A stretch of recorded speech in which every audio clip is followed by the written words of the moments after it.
Sir Deepak Kumar, organizers and friends. This is a new generation of organization that I am being asked to come and speak. But the happiness today is firstly apologize for keeping you waiting. But then I realized this is the only day in my life I become a VIP, because VIPs have the license to keep people waiting. But reason was not me. I was 10 minutes just opposite this Park Hotel because of traffic. Unless I was able to get down and cross the road, which I cannot do because of my leg problem. But in this context, I remember my village school. I come from a village. My village school was celebrating its 75th anniversary. So the young students asked me that I should get involved. I said, all right, I'll get involved. Tell me what do you want me to do? He said, sir, get a VIP. I said, tell me who is the VIP. He said, minister, scientist, next musician, next literary people. I said, abhi tak to politician ka naam bhi nahi aaya. So literally I got scientists from IIT to talk to my village gathering. So because I thought VIPs are actually VDPs, very disruptive persons. They disrupt everything, every discipline known in the country. I realized they have changed the topic. They have asked me to talk about Indian education system, but I was supposed to speak on ICT in education. Let me first say that my involvement in the country, even in the ICT field, has been primarily in the policy making. In 1986 policy, first time we are able to introduce a concept called educational technology. You will find that small paragraph is there. That is where we began that ICT needs to be a component. Those are not the days when ICT word was there. Word was educational technology, which has now come up to say ICT, and more even that is going obsolete. My first fundamental issue that will be, when we talk of ICT in education and the noise that we see in the media, please remember, and I am saying authentically because I was the chairman of the CAB subcommittee on universal secondary education, 8.29% children are being educated in the private schools. 92% are still in the government sector, government schools. So when we talk of quality, whose quality are we talking about? Out of 100 children admitted in grade 1, 64 drop out by 10th standard. If you now extrapolate the survival rate with pass percentage, only 19 students out of 100 graduate at the secondary level. When we talk of quality, we are talking of 19 and not 81. I say it in public domain, the kind of school that I went. My batchmates, my classmates, my schoolmates are rickshaw pullers, vegetable vendors, bus conductors. I can tell you as a serious student of psychology, they are nowhere worse than me. They're as good as me. Only thing, school did not know what to do with them. And some of us are like C12 atom, which is difficult to destroy. So we survived. When we talk of ICT for quality, I want all of you to think, what do you do with the 92% children of this country? And not focus on only the 8%. Those 8% anyway, they know how to survive. They have their survival skill. This is the first issue I thought I'll raise with you for your thinking. Secondly, when you talk of ICT, there's an issue of ICT literacy, skills, and integration in education. When we started this country's journey in 1984-85 with ICT literacy, there was a concept called demystification of computers. And what we got was rubbish BBC computers. I was there in the planning commission meeting when I raised this, that this is not the platform. I was totally ruled out because I did not know. Some of the opinion builders of this country have been already purchased out. That's a fact of life. Many of you know a name called Professor P.V. Indiresan, Padma Bhushan, former director of IIT Madras. I didn't know this short-statured gentleman. He was in that committee. He picked it up and he argued very strongly why BBC Micro, because BBC Micro was going out of the British schools. They were leftovers. Now the question today, when I started my village experiment, and my village experiment is pretty well known globally, this is the first village in the country to have ICT intervention. My point was demystification should be an obvious outcome. You go to the skill, automatically it will happen. Now, issue is to see where do we go. I mean, the point which he made, teaching learning process is one, e-governance is another, and student services management. We need to figure out what are those applications of ICT which could transform my country, transform the larger mass. Out of 186,000 secondary and senior secondary schools, only 10,000 are private schools. To me, private schools means where children have to pay for it. There are a lot of states where government pay everything and then say, okay, it is private school. Sorry, it's not private school. It's a structure. Haryana, Punjab, Delhi have government schools. West Bengal, Gujarat, Maharashtra is a government aided school. But what is public contribution? Nothing. Children still pay 2 or 3 rupees or 5 rupees as the fees, which is nothing for the school's total expenditure. Third important question today, and I'm particularly raising because I know here I saw the list, there are a lot of important members from the community of technology, not only DOT but also the private. If mobile technology has so much of penetration, why computers do not have the penetration? Why still we have to think of 5,364 computers installed in Delhi's municipal schools? Why? What is the mobile penetration? All of us know 90-95%. I was recently commissioned by USAID to do a project for Bihar, how to train 600,000 teachers, primary teachers, without taking them out from the school, because if you take them out, school will not have a teacher. The only thing that has penetrated is mobile phone. Today in many states, I don't know about Delhi, mobile phone is banned in the classroom. For me, they have banned education in the classroom. What's the problem in mobile phone? All of us here, most of us are sensitive. We are put in the silent mode.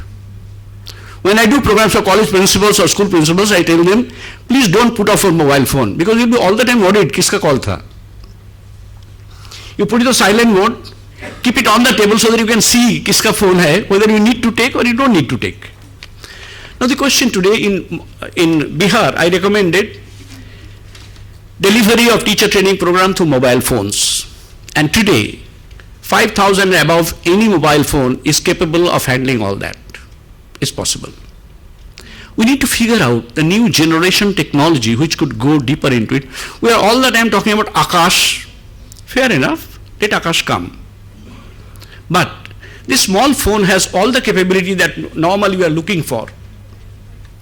I have my laptop, then I had my iPad. Today with one Galaxy small phone, I don't need any one of them anymore. I'm happy with this one. I can get my email. I was just now checking my email sitting there. What is it that I cannot access?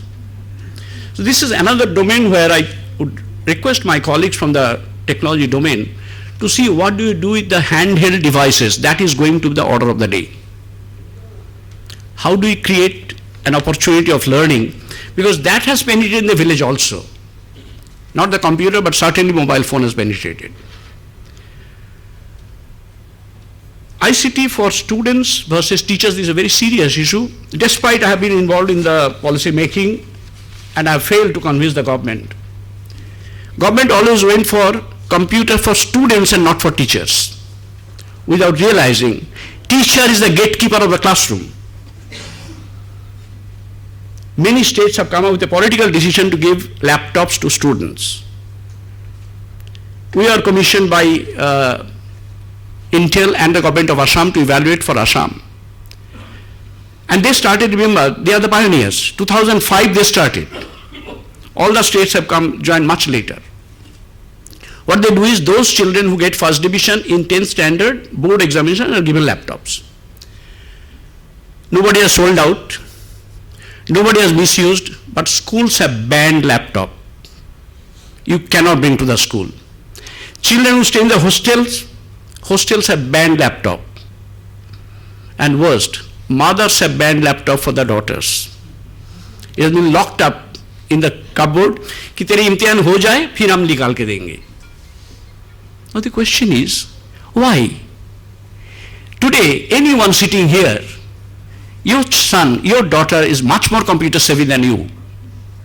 So teachers will resist it. Now the question is, government should have taken another route. For every 35 children, there is one teacher in the country. So government could have saved at much lesser cost, could have made schools much more computer savvy. This is a typical policy reversal process. They have jumped onto, and many of the laptops given in the neighboring states were found in within the third in the Nehru place. 30,000 laptop in 15,000 rupees. Now the question is, these are certain changes. The all of a sudden government wake up that we should only talk about open education resource. Microsoft is something banned because it's something very obnoxious. Fact is, it's friendly. Many of my colleagues in the IITs, they always talk about, Linux and all that. I said, tell me, what do you use? Microsoft cannot do your data operation, data management, or data analysis at a higher level. But fact is, all our normal correspondence, writing, etc., we use Microsoft. The point I'm making is, what do you choose to make a computer operative? 98% children of this Assam study switched over to Microsoft, which was not given to them. Fact is, they want to communicate. How do they communicate? This is another issue we need to figure out, how to empower teachers. Today, fortunately, many of the new generation teachers are coming with computer skill. But remember, 7% is our attrition rate in the country, which means it takes 13 years to change one generation of teacher to another generation. But then, coming from a village and working all over India, Delhi is no sample at all, no representation of India. It's way ahead. What he was talking about private schools, equally true for government schools. Delhi government schools are far more privileged compared to normal state schools. Because it is right under the nose of the central government, so every deficiency central government comes up and pumps in money. That's not true. That's not true for states where there is opposition is ruling. It has nothing to do with UPA or BJP. When BJP was there, it was the same story. When UPA was there, only the governments have changed. I want you to look at that kind of issue. Similarly, another important issue today, a lot of people are working on the digital contents. There are serious issues about it. UNESCO commissioned me to evaluate Indian digital content. Let me tell you, they don't qualify what you call classroom worthiness certification. They are gender biased. If not gender biased, they are gender insensitive. If you want to see, please go and look at your school. Those who are from the school principals and schools, please go and look at your software. There is a program called Evolution of Civilization. Every word there is called MAN, man.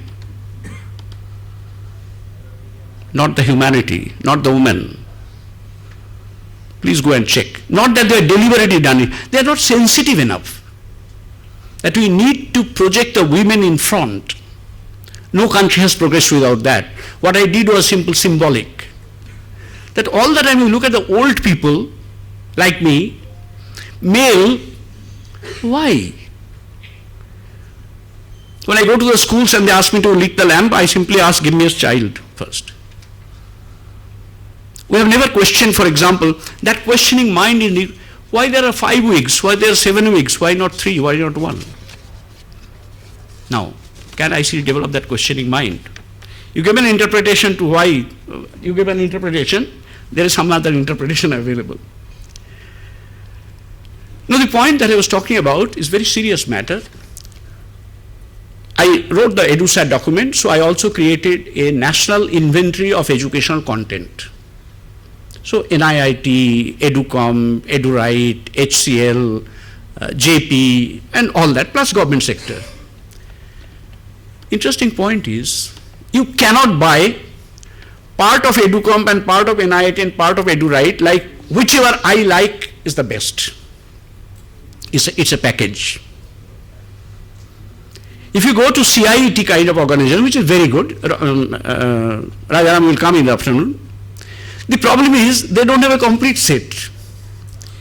You look at a program called either photosynthesis or ray optics, it's beautifully done. But then you get only ray optics. You cannot get a complete package. What do you do as a teacher?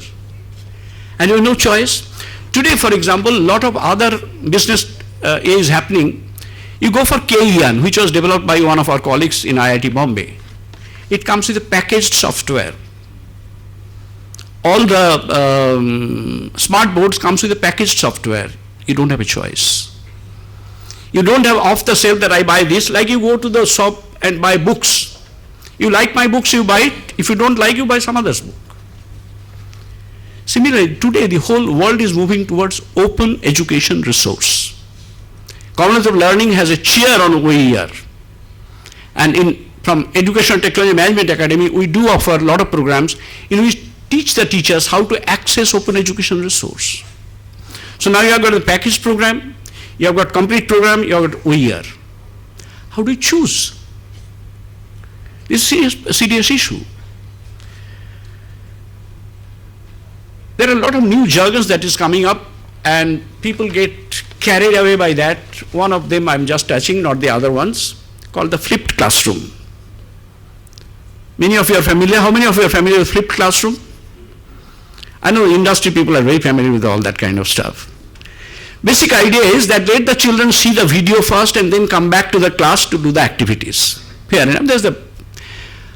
When I first time started reading flipped classroom, I remembered one incident I was sharing with my colleagues yesterday. I had to teach in a school called Mitra Institution, which is the best of the institution in West Bengal. They get the top rank in the board. The moment I go to 7th standard science, they already know. So 2-3 days I was totally upset. मैं क्या पढ़ाऊँ? Because my previous experience was a village school. Till the time I've taught, they will not know. Here, whenever I go, they know it. It took me 2-3 periods to understand what is the style of the school. Whatever topic I'm to teach on Wednesday, they have read it on Tuesday at home and come back. Now, they have come prepared so that I had to reinvent my teaching. Now, flipped classroom is talking that which I experienced in as early as 1967. And even earlier when we were students, we used to go prepared first on which the professor was to deliver his lecture. But important point here, it's a very sound, pedagogically very sound philosophy, flipped classroom. Reason is, the Asubelian theory, if you take it from the psychology, the advanced organizer or set induction. The moment I've seen it in advance, my mind is ready now. The ground is ready for you to sow the seeds. Second very important point about the flipped classroom, if that is seriously if it is taken. One of my friend and colleague in Comprehensive College of Education in Mumbai, he asked every teacher that when you go to teach the class, please take this audio cassette recorder. Those days, those audio cassettes and those heavy recorders are there. Please take the cassette home. If you like your lecture, please put it in the library. Can you believe for 6 months not a single cassette was in the library? Why? When the teacher went back and listened to then they realized, my God, what kind of teaching I am doing? But slowly, the whole college changed. It improved. Any one of us who do video recording, we are very conscious about what are we talking about. Now, it's a beautiful possibility, and it doesn't require more than 30,000, 60,000 worth a camera. That's it. You don't need, soundproofing and all that. You don't need any of these things. Very normal kind of room. You can do that. It's a beautiful process. It's pedagogically extremely sound. But important point you find missing link is, today remember, all over the globe and literature you will find, knowledge is obsolete. So what is not obsolete? Obsolete is not your capability to think. So the entire quality education shifting from knowledgeability to thinkability. Can you develop thinking? At the moment, we are all knowledgeable people, but we are not able to. You see in the newspaper every day, we are not figuring in the top 100 university and all that. President keep on saying, sorry, you cannot figure it there. What is the Shanghai criteria? How many Nobel laureates do you have in your university? How many alumni are Nobel laureate? कहाँ से मिलेगा Nobel laureate? Nobel laureate, patenting, Nobel laureate, field medals are act of thinking and not knowledge. That thinking needs to be developed right from the beginning. In Educational Technology Management Academy, last 4 years we worked on a project where we wanted to develop higher order thinking through curricular integration. The idea was ICT integrated. We use an ICT. I have been a school teacher and I produce myself films, educational films, but not for commercial purposes. What I taught in 4 periods, I can produce a film in 12 minutes. That lays down the basis.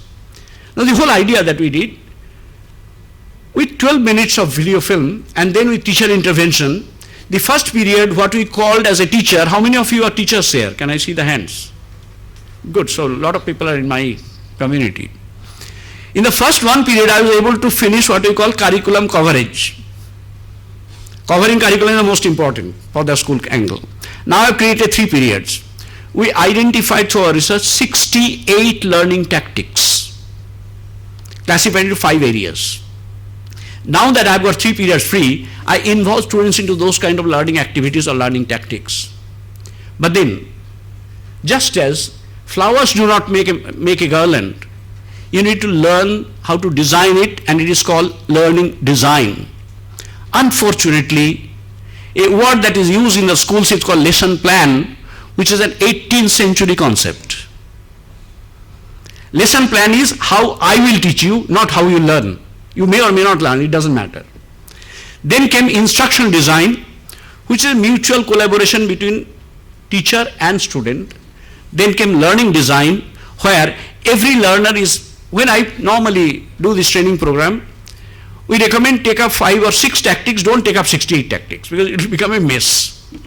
Then every child has an opportunity to pick up which suits that child. So every child can learn. Now, this kind of thinking development, we tried it out with 1,200 teachers in state schools, in private schools, and his point is very valid. Public schools are actually private schools, but this comes from the British tradition. And we are very good at maintaining British tradition, which they change. So we keep on trying Macaulay. Macaulay has not done anything wrong with Britain. Macaulay has done something we have not changed. Coming back. So the whole question today is, if India wants to be a knowledge superpower, that's a document which was produced by Planning Commission. All of you know, APJ Abdul Kalam was involved in that one. And knowledge superpower is not the country which consumes knowledge. It's the knowledge, the country which creates knowledge. Today you look at the Nobel Prizes, top 100 universities, 50 to 60% universities are USA. Then comes UK, then comes Germany, and so on and so forth. What are the top 10 universities? If you go to Shanghai or THE classification or QC classification, essentially based on outstanding research, which you don't do. Why can't we do outstanding research? Because we can't think. If somebody said flipped classroom from Stanford, we ran after that one without knowing. We knew flipped classroom may not be that language. Gamification, nothing new about it. It's part of the game.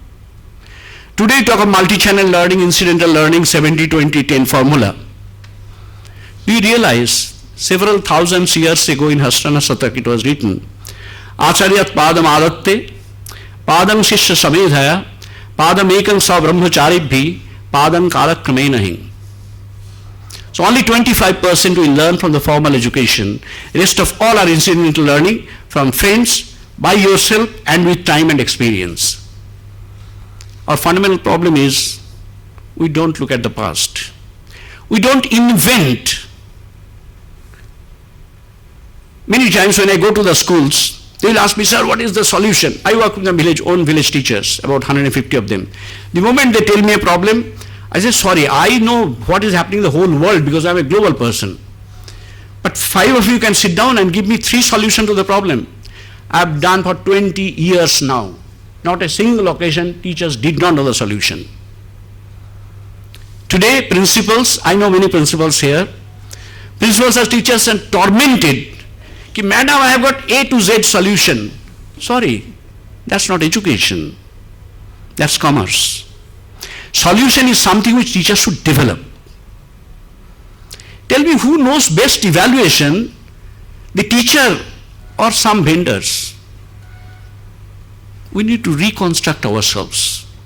We need to reconstruct ourselves to see how to empower teachers, and that is where ICT could play a big game in empowering the teachers. And no country can grow where teachers are not empowered. Teachers hold the key to the classroom. You can do anything outside. Teachers can either make it or break it. My submission to this August gathering, can we explore how ICT could empower teachers? They will automatically empower the students. Thank you.